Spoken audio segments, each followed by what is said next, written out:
Okay, in this video tutorial, I'm going to go over using a free online editor to create or um, customize these banners. Okay, so you don't need Photoshop. If you go to pixlr.com/editor then you're going to be presented with this screen. And the first thing we're going to want to do is open the image from our computer. Now, you can open Photoshop files in Pixlr. And what I'm going to do is go to Banners and then set number 1. And I'm just going to go ahead and open this 300 by 250 Photoshop file because I'm going to basically replicate this banner in Pixlr. I'm only opening this to use as a reference. Okay, so now I'm going to go Control O or File Open, Control O. And I'm going to go to Blank JPEG Banners. And I'm going to go to Blank Banners with Buttons. And I'm going to pick the 300 by 250 here. And a couple things you'll notice straight away in Pixlr, as well as softwares like GIMP, they don't recognize Photoshop layers. So the reason why you see this yellowish gradient color is because this is a flattened JPEG image. And you also see a border around the button, kind of a very light pink border. Whereas here, you don't see the yellow, you don't see the border, you don't see the gradient of the button. And again, Pixlr nor GIMP can recognize, unless you flatten the image in Photoshop, they don't recognize Photoshop layers. Anyway, just thought I'd point that out. So what I'm going to do is create this text. The reason why I'm just going to recreate the banner is just to show you the process of taking the blank JPEG with or without the button and adding your text to make the banner unique for your purposes. Okay, so it's really just for a demo to show you how the overall process works. So first I'm going to type in get in shape, and I know that this font is called Chunk 5, so I'm going to look for that.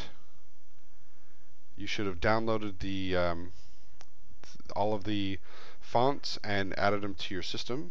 Hopefully you've done that. If not, please do so. Let's see, where is it? Chunk 5. Okay. And I'm not sure what size font that is, but I'm just going to drag this. I'll go with, I think, let's try 33 pixels. Or points. And to get that same color font, I just click this box here. The color dialog appears, but this nice little eyedropper allows you to select the color of the so this could be a screenshot of your site or your client site, and you need to get a color to match something on their site. That's the same concept. Okay, click OK. Click OK. I'm going to go to the Move tool, and I'm just going to move this here, get it into more or less the same area. Again, it's not critical. It's more just to show you how this can be done. And then for summer. Now I know that font is called Daniel.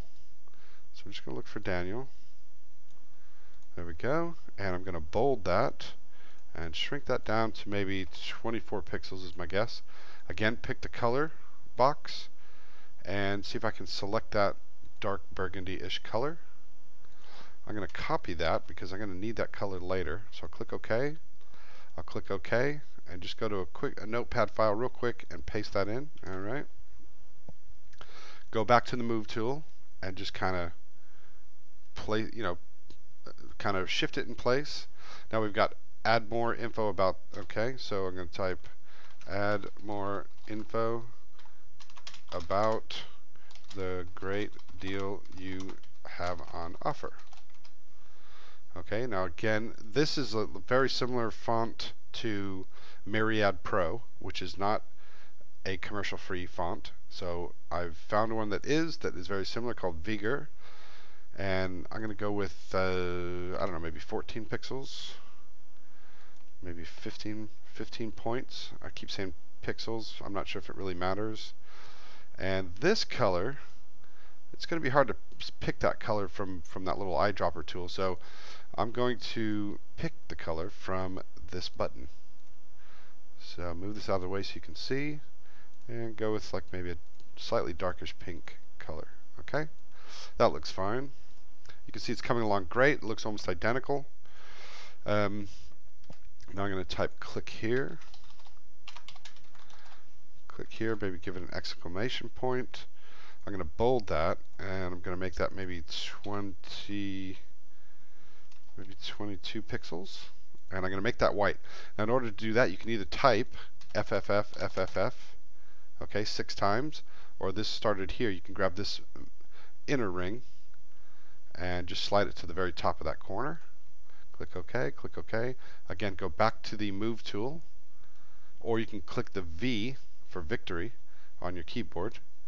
Now, once you slide this over with the Move tool on your mouse, if it can get finicky, so you can just use your arrow keys to where you feel like it slides in, it positions it. It's in a good position, I guess what I'm trying to say. Okay, the last thing is first month free. Now, as you notice, this first month free text is at a slight angle.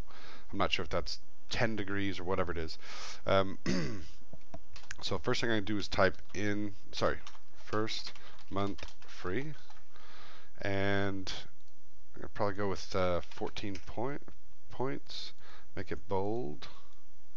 Okay, and the color, if you remember, I saved that hexadecimal color in a notepad file, so I'm going to click this here and paste it in there. Control V, click OK, click OK. Now, in order to get the font, it might even go. It's important that you get the font, the color, the font itself, the text where you want it to be, because in order to rotate this text, you're going to have to do something called rasterizing the text. And for lack of a better explanation, it's basically going from it's taking the text from being editable, such as now where I can type in stuff, to non-editable, as if it's like a graphic image. Okay, so I'm going to right-click the layer and click Rasterize Layer. It says Rasterize Layer. Now I can go to Edit, and I can do Free Transform or Control T. You can see these blue boxes, and I can kind of rotate that text, kind of place it where I like to, where I think it looks good. Hit the Enter key, and then again, you can just use your arrows on your keyboard. I might even, if I want to get real anal, just rotate it a little bit more that way. Whatever. It doesn't have to be perfect. And now, I'm not sure if by rotating it constantly like that, it's going to start to, it looks a little bit blurry. So just be aware that if you're rotating the text, I'm not sure how good the quality, but I can still read. It says first month free. Okay, so there you go. I mean, that banner's ready to go and be saved and uploaded to your blog or your website. And there are 2 things left I want to emphasize. One is to create the JPEG of this 300 by 250 banner so that you can upload it to your site. And what you can do is do Control S or File Save. And you can either leave it at the default 80. I look at this as almost like this is 80 out of 100 quality. So it's not 100%, the top quality JPEG you can have, but right now it's only 25 kilobytes, which is a pretty good size for that size banner. If you push it to 90, you're going up to 36 kilobytes, which is only another 11 kilobytes or so. If you push it up to 100, it all of a sudden jumps to 94 kilobytes. So that's getting to be a pretty big, heavy graphic size, if you will. So I like to keep it between 80 and 90, all right, because I want the highest quality possible, but I don't want to have a really heavy image, so to speak. So I'm going to go with 90, click OK. And you can just save this image somewhere like where the rest of your banners are, or create a new folder. But I wouldn't save it in the same, well, you could save it in the same banner set 1, but you might want to separate them. It's just an idea. So I would probably call this Diet Banner and then 300 by 250. So I like to know what the banner is about and the size of the banner. That's what I recommend. Okay, so we'll click Save. So now we've got a nice JPEG saved on our hard drive. And the second thing is you want to save again, but this time instead of going for JPEG, you want to save as a layered Pixlr image. The reason why you want to do that is you can save all of your layers. So you can go back at a later date if you want to change any of the text, or change the instead of click here, buy now, something like that, and you won't lose all your layers and have to start from scratch. Okay, so we'll just we can call it diet banner 300 by 250 and click OK. And it's going to save a .pxd file. Okay, so then if we go to our folder, we can see we've got the 300 by 250 JPEG. That's the one we created in Pixlr. And we've got the PXD file that we can always reference at another time, that is the layered file. Okay, so I hope this video was helpful. I've got another video on using Pixlr.